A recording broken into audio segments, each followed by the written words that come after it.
roll. Take the bitch out. And regardless of who you voted for in the election, that's your business. This is about good government. This ain't about politics. And yeah, those payrolling at his best. But here's the thing. They not hurting him individually. No. He's retired. He's good. They hurting us as a community. That's what they're doing. These brave souls in the fire department, because I know the chief isn't here yet, but they risk their lives. Chief Boyd, they risk their lives every day for us. Every day. And on the day, I'm upset, Alderman, this because the president came out his office today and went down to Florida, or where'd he go to Dallas? Dallas. Speaker Ryan said, forget politics. Yeah. We got to have a special session. And they're out of session right now. These guys are in session, and here's America bleeding today, and they're not here. They out there. They out there. And I would say, Mr. Mayor, maybe we should take the show on the road and call a roll call with the cameras rolling and do a roll call. And you got a convicted felon. He know better. We got a convicted felon on this board. We got a convicted felon on the board that we're trying to remove. He's the leader of the pack. On the day such as day, they followed a convicted felon out there. And I know his family's in here. He's a convicted felon. And I'm emotional because some people died this week, and our government should be here paying respect. We had a moment of silence in an unofficial meeting because of these four souls. This ain't about, it transcends race. It transcends religion. It transcends whatever side of the fence you on in this matter. People died and our country's in turmoil. But we got the only four aldermen in America that didn't show up to a council meeting in America following a senseless tragedy like this in America this week. So when you go to the polls, have a long memory. And when you go out there and see that trash out there in the yard and that tree ain't trimmed and that hole in the tree, call the mayor. He's accountable. But they got to vote on the money that the county gives us. Right. For us to even get to you. That man is out there, got people in the street. They doing the best with a little or nothing. We're doing more with less because for a year they've held up over $1 million of money that's supposed to be in the streets. That's right. We were supposed to purchase new police vehicles. We couldn't do it because they playing politics led by a convicted felon. Okay. I'm done.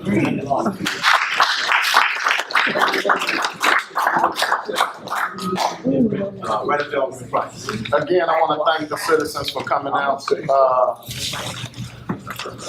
Again, I apologize that we could not have another meeting. Don't apologize for them.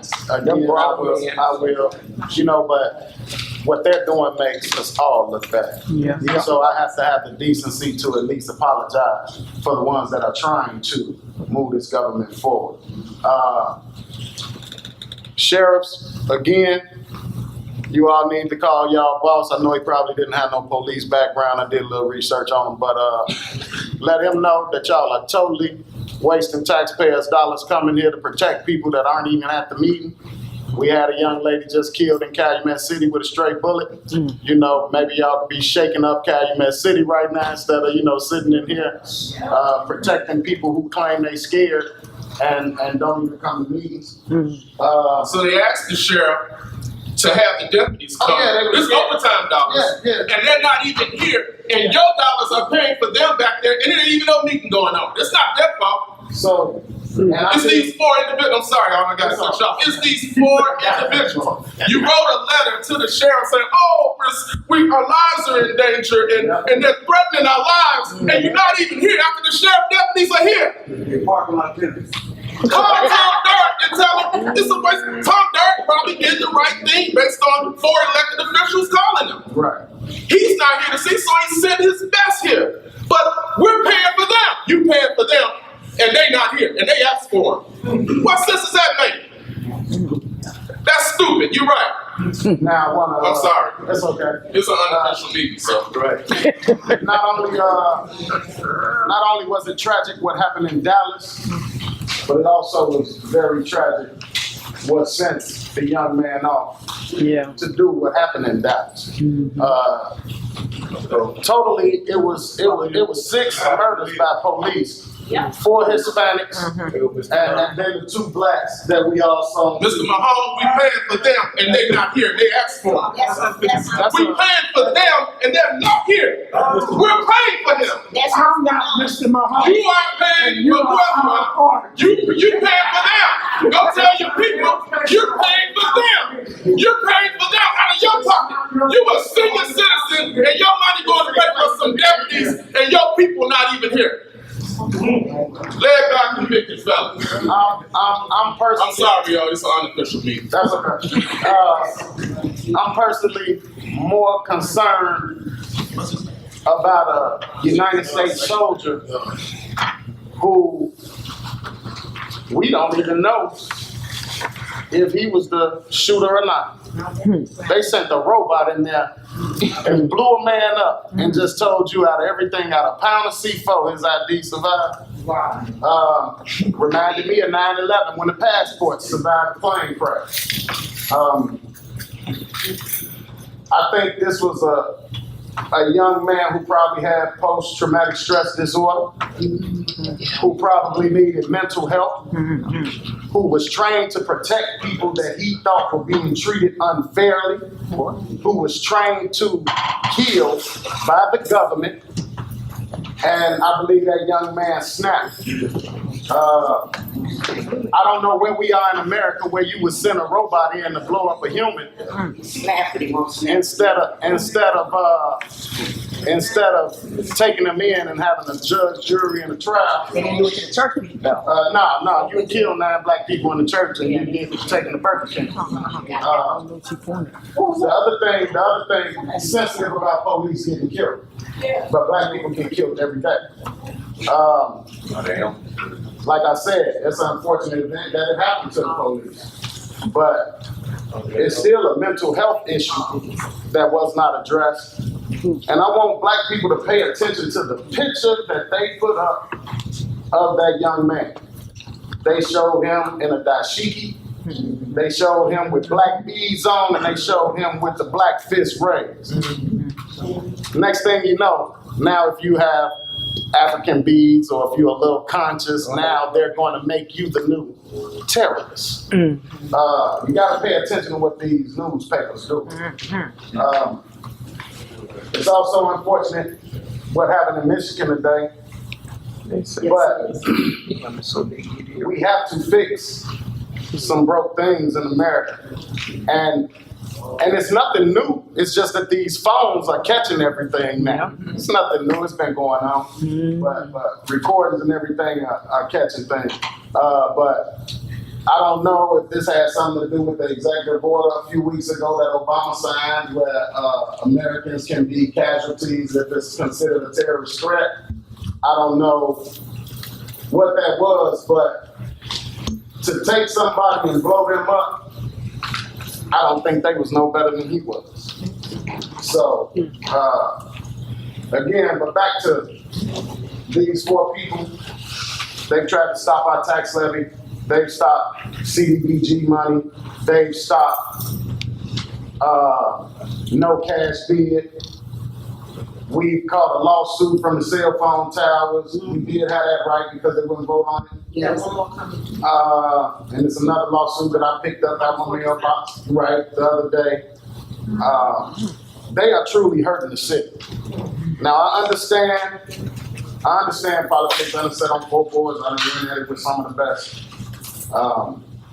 But when you use the word committees and financial accountability and all that, and they don't have the backup. Mr. Williams has been showing these people everything they want.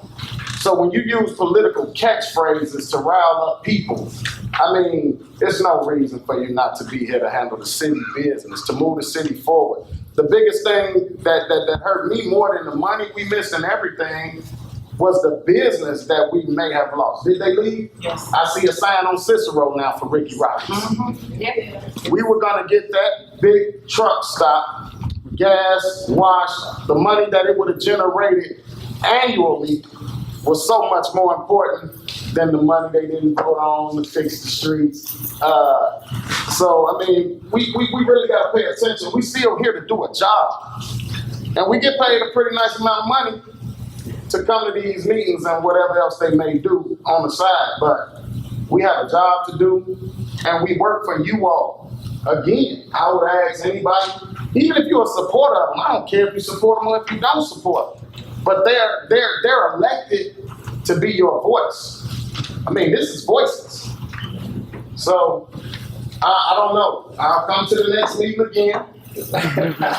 Maybe I'll just have on a dashiki and some black beads or something, I don't know. But this is, we have to go to court and force them to attend their meetings, or we need to go to court and make sure that you have a right to pay any bills that need to be paid. Yeah. That's it. It's just too serious for me. I would just like to say good evening to everybody. Good evening. And I do pray and hope that everybody is well.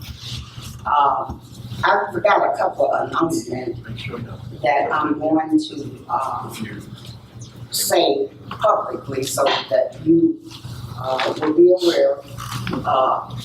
Alderman Nesbitt and to Alderman Price, condolences to the family of Joe Taylor. Mr. Taylor was a very active member of our Veterans Affairs program and was in attendance of our Veterans program Veterans Day program each year.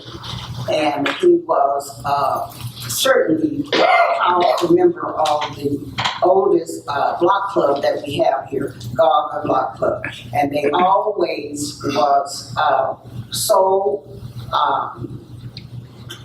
they were the seniors with a good group, and they always invited the city of Harvey to their yearly Christmas party and all. And Mr. Taylor, like I said, he would be with us for the Veterans Day program. So we want to offer all of our condolences.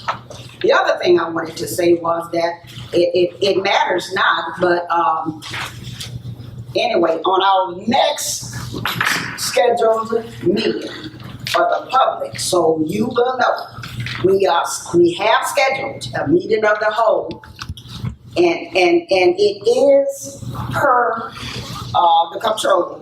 He's going to bring in an update on the audits. I'm gonna post this. It is gonna happen. We gonna have a meeting. So you go and you tell your constituents that meeting is going to be held at 6 o'clock on Monday, July the 25th. And this is the public notice at 6 o'clock for the response on the remaining audits that we have for the city of Harvey. Thank you. And lastly, I just want to say, as a lifelong resident who was born and raised in Harvey, I was fortunate to do 33 years in the field of education and retired.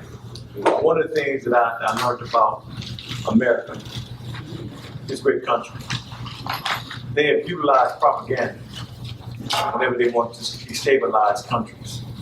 And when I look at individuals who have walked out, some still in attendance, who have been tricked by the propaganda machine to destabilize our community, but more importantly, paint a picture of me that has been really painted by the Tribune.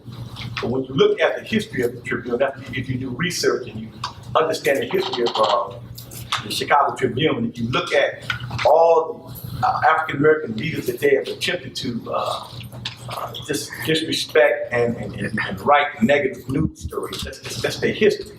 But when you look at the individuals who have a little group in the city of Harvey who's using propaganda to destabilize the city of Harvey, they're wrong for that. And I see new individuals coming into our town and they automatically, they listen to propaganda. And unfortunately, when you can be fooled by propaganda. Because oftentimes they can make you think what is white is black, and what is black is white, and what is red is green, and what is really green is white. So that's the propaganda machine. So only thing I say, the reason why individuals don't come to meetings like this is because we present facts. And facts always defeat propaganda. And so that's why they can't come and face the music, because we present facts. And those that listen to the propaganda machine by these individuals, you're wrong as them. You should come and hear the facts and then make the decision based on facts. Because once you hear the truth will set you free. But if your mind is so caught up and so I don't want to use the word weak, but and I don't want to use the word wicked, but if your mind is so caught up and you listen to those who push this propaganda and you caught up and believe in that, and then I have to really look at you with a jaundiced eye.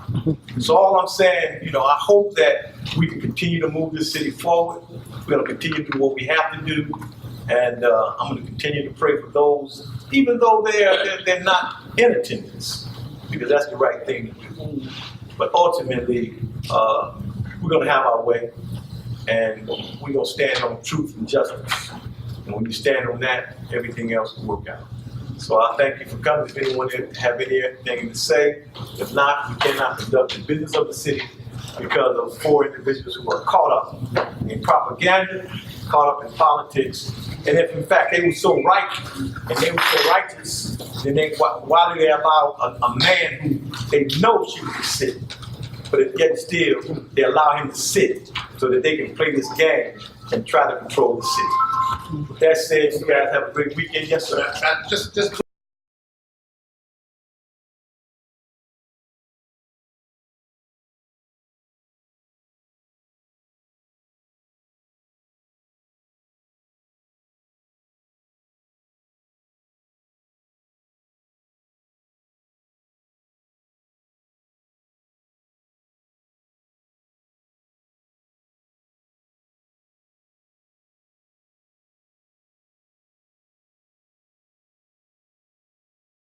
members that sit on the board over there, that they're all tied in together. Now, I want to show you, I want to make a brief example on what I mean by this. We have people that are elected, and people that come to city council meetings and people that work for the city, they have a higher respect for what occurs in our city. And what I mean is that you're going to pay close attention to how your city's being governed, whether or not you like it or whether or not you don't like it. But you are going to pay closer attention to it. The fact of the matter is that there's disruption that's occurring from the Park District. Okay, I'm a long-time resident here. You could say I was practically born. I've been on that corner 146 for 42 years. I've paid some dues. Okay, and what I've seen recently is the most deplorable thing that I've ever seen. What's occurring here in the city council is that we got convicted felons. We got people that come together collectively to do the detriment and do bad things, do terrible things to our city, as well as Harvey School District 152. And they happen to all be walking within the same realm. Now, the average citizen that comes out to the poll and votes for these individuals may not be aware of what's actually occurring. People that walk within this realm, we understand. So I'm here to tell you right now, be aware. Understand who you're putting in office. Understand what their motives is, okay? You cannot try to get back at this man, because this man, he took care of his business. That's right. He had worked, he had retired, okay, and now he's serving. He could have went and lived anywhere, but he brought his services back to the city of Harvey, okay? We got people that don't even live in Harvey, that ran under the pretense that they live in Harvey. Just because you rent a house to somebody in Harvey, and we know that you live over in East Hazelcrest. These are types of things that need to be brought out. I'm here to tell you. And and I ain't scared, but I'm angry. I'm angry because I see the direction. I have a vested interest here and I ain't going nowhere. Okay, I'm here to stay. Okay, and I'm here to stay. I'm here to fight on behalf of these children. I'm here to fight on behalf of the residents here. And if you don't like it, then you don't like me. But that's the way it is. And I just wanted to give you all some insight on how our park district just was sued for almost $400,000. 320,000. $320,000. Thank you for helping me out. 375. Listen, Well, the our park 75. district was sued, but these same people are all tied in together. Okay, the four that sit here, the two that sit on the school board, the two that sit over in the park district, they all tied in together. Okay, and they're all are causing a severe detriment to the city of Harlem. Okay, if you care about this city, you love this city the way I do, we're gonna do something about it on election day. Thank you very much for your time, man. Okay. Yes, ma'am, and then we'll, again, it's not a meeting, but last question, then we're gonna. I just wanted to say my mother left the room with happy 50th wedding anniversary to the city clerk. My parents have been married.